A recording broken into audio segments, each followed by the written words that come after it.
শিবের দুহিতা তুমি আস্তিক জননী দেবী আয় মা ঝাপানের আসরে দেবী আয় মা।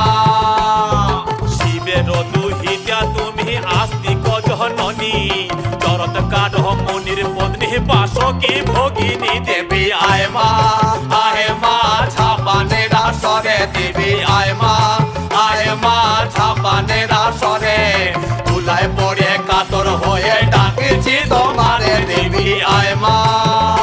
আরে সমাকুলি বসিয়া আছেন হিন্দু মুসলমান, আরে সমাকুলি বসিয়া আছেন হিন্দু মুসলমান। আরে তোমার চরণে অথম আমি জানাইলাম সালাম, তোমার চরণে অথম আমি